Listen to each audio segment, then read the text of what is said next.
I'm delighted to be talking today to Lorna Murray from Skylark Flowers. Lorna and her sister grow the most beautiful flowers in East Garston and Eastbury, and we were so thrilled that they were able to make a wreath for our VE Days ceremony. And Lorna, could you tell us a little bit about your thought that went into designing the wreath? Yes, of course. Good morning, Penny, and thank you so much for asking Catherine and I at Skylark Flower Company to create the wreath for VE Day. We were really honoured, and I have to say I watched your video of the celebrations on the day, and seeing the memorial service brought a tear to my eye, and then a big smile when I could see all the celebrations going on in the village. So thank you for including us in that big day. But yes, we at Skylark Flower Company, we always start with a moss-based wreath. We don't use plastic in any of our floristry, so we were going to be using a moss base, and Catherine and I got our heads together and tried to think of something that would be very fitting for the day and the sentiment, and so we wanted to make it a living wreath, and so we literally thought of combining both the sort of peace and calm of the meadows and the fields that would have been surrounding the horrors of the trenches in the Second World War, and we wanted to represent that with, as best as possible, creating what could look like a meadow, and that was where the sort of flowers and the poppies came from. So we embedded little viola plants and succulents, which are the living plants and part of the wreath, into the moss as we created it, and we added in seasonal shrubs for the colour, and just to sort of fill out and create the shape and make it look pretty.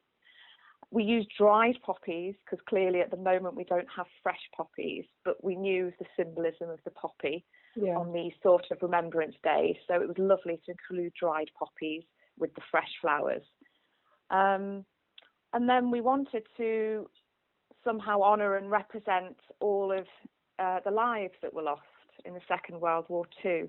So we wanted to include a big splash of red on the wreath at the 11 o'clock position, if you like, which was really an honour and recognition of those that lost their lives. And again, because we didn't have any red poppies, we chose to use a beautiful bright red anemone for that symbolism. So that was really the thought that went behind the wreath, and it was to try and get across that sort of the peace and calm of our lives that we lead now, but also have a representation of, sadly, the great number of lives that were lost. So we hope that came across on the day, and that people could see that symbolism. So it did, and yes, no, it was wonderful, and it was very thoughtful. You put some plastic. You did put a little black liner, didn't you, on the bottom? Yeah. Well, I had a bit of a sleepless night on the Thursday night as I realised that, gosh, there was going to be a 97-year-old lieutenant commander laying the wreath, which was amazing. But I suddenly thought, oh gosh, when we use moss bases, there is one of the things that you have to just work with is the fact that the reason they're moss based is to keep them moist and wet so that anything in the wreath stays alive. And because we had flowers and literally fresh, rooted plants in there, we kept it very wet. So at about 2 o'clock in the morning on Thursday night, Friday morning, I suddenly thought, oh no, I don't want the lieutenant commander to get wet when he was either sat with it on his knee or carrying it. So trying to think of a plastic-free way of providing some protection, we actually came up with the idea of using biodegradable doggy poo bags. So if you don't think too much about what their usual use is, it's actually a really neat way of trying to keep to our ethos at our flower company. Oh, bless you. To really not use plastic, but it gave a bit of protection for Lieutenant Commander in his clothes on the day. So, so literally the wreath, I've been watering it this week to keep it going. But when it does come to the end of its days, everything on the wreath is biodegradable, and I can break it down. Okay. The bags will obviously compost as Yeah. well. So. Okay. Brilliant. Well done, you. And so tell us a little bit about your local plantations, your flower farm. So Catherine and I grow on two areas. So obviously we have allotment space in the East Garston allotments. We have two of the plots there, and we also grow in Eastbury as well, where Catherine and Malcolm live. And so at the moment in the greenhouse we're bringing on all of our half-hardy annuals, so all of the crops that like the sun and the warmth. So we've got zinnia and cosmos seedlings, for example. But in the ground, at the plots in East Garston, we've got a lot of perennials. So we grow astrantias, geums, achilleas, delphiniums, foxgloves, penstemons, gosh, I'm trying to think, and many other more in our perennial beds. And we've got a lot of our hardy annuals in the ground as well at the moment. So we've autumn sown those, and they don't mind at all the cold conditions. So things like the umbellifers, the Amimagus, green mists, Queen's Anne's lace, we've got lots of those at the moment just coming on, and they will be ready in the next couple of weeks to start cutting. We've also got sweet rocket and cornflowers, sweet William, Orlea, sweet peas are in the ground. So we're just waiting really for a lot of those crops to start bursting into flower and their colour in the next couple of weeks. Oh, that's incredible. Yeah, we're in the middle of the ranunculus and anemone season, so we're just about to put our third crop of ranunculus and anemones in the ground. We sow those successionally from sort of October time through to our last sowing is in February, and they will end in July really. They're cold loving plants. And then on the big sort of focal flowers that bring most of us joy, like the scented roses and the big blousy peonies, alliums, things like that, they're just starting to show their buds and colour. So it's a really nice time for us to be out in the field and in the garden with the beds, because it's such a joyous time of year when everything starts to burst open with some warmth. It sounds like an idyllic life, but I know how much hard work it actually is. Yes, yeah, it's a lovely life, but it's really from March right through to October, maybe early November. It's a 7-day-a-week job, because it's like having children or pets. Yeah. The plants and the flowers need watered every day. They need fed, they need staked and cared for. The beds need weeded. There's always a big list of jobs to do, but it's a really lovely environment to work in, because we're always outside. As lots of people who know us and know what Skylark Flower Company stand for, the nature, our local pollinators, the environment is really at the heart of what we do. So to be surrounded by that every day is a real luxury. And for someone that, well, both of us come from corporate worlds as backgrounds, there's times when we get tired and a bit fractious with each other, and but actually we're really lucky to be out and outdoors all day. I can imagine. So the end result of your labours are bouquets and wreaths that you supply to your customers? Yes, we do. We can provide a full floristry service. I mean, the bulk of our growing and the flowers that we grow is really for our wedding clients, and we do bespoke wedding floristry, so where we will do everything, all of the arrangements, the design and the styling of weddings.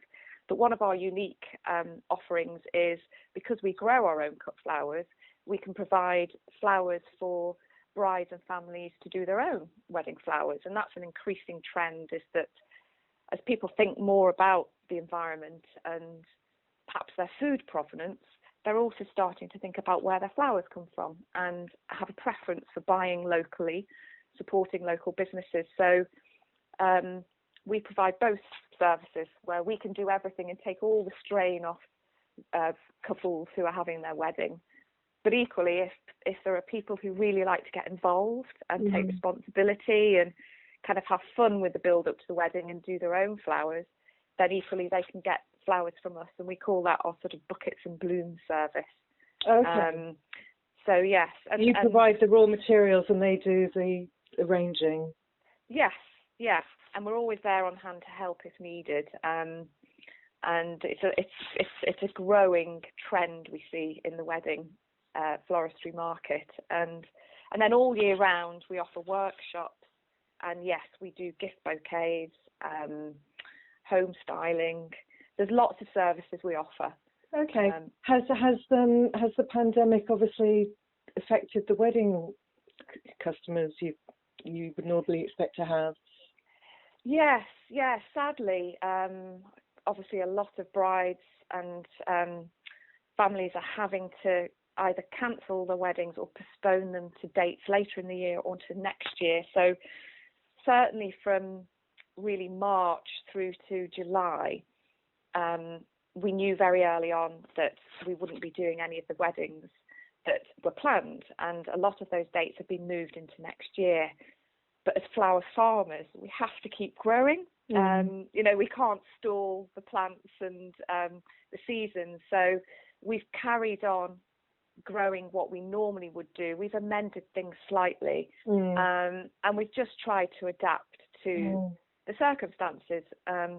So, for example, where we've got surplus flowers that would have been used in our weddings, we've got interest in more florists wanting to buy our flowers because they're having difficulties getting flowers from abroad.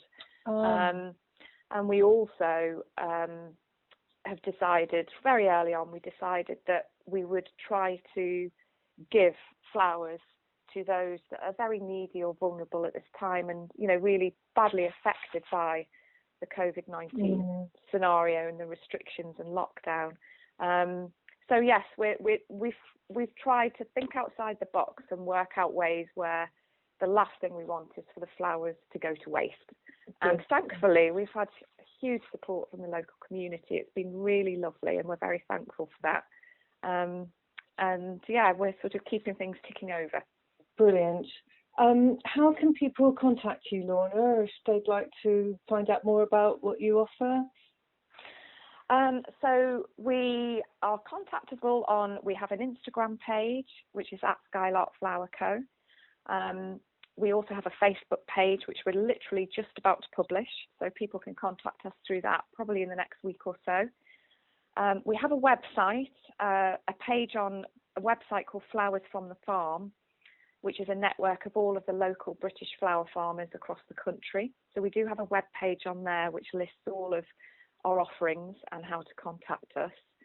And locally, we advertise through our little postcards, which we used to have in, for example, Priscilla's Kitchen, and on Penny Post we've had some advertising.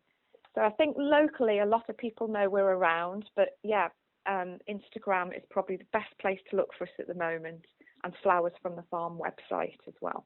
Okay, lovely. Thank you so much. And thank you so much for the wreath and for bringing some colour and smiles into our lives at this time. Oh, no problem at all. It was a real pleasure. Oh, can I just ask you about the frost that caused a lot of people out? I'm assuming you guys were prepared for it.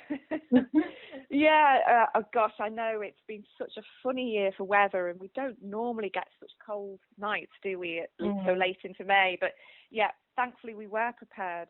We check the weather forecast daily anyway, throughout the year, and so we knew that the cold nights were coming. So most of the plants that we've got on the ground are quite hardy, so we knew they would be okay. And then it was literally a case of any of the tender plants, just keeping them indoors, keeping in the greenhouse, or we did cover quite a lot of our crops at the house and in the orchard with fleece.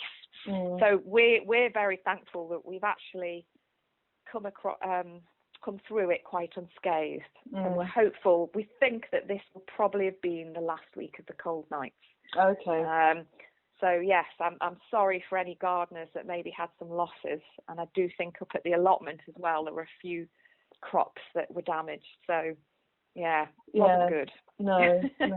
I think quite a few people got caught out. I've heard on the grapevine. So yeah. hopefully that's the last of it. Last night we think was the last cold night, but fingers crossed. Lovely. Thank you, Lorna.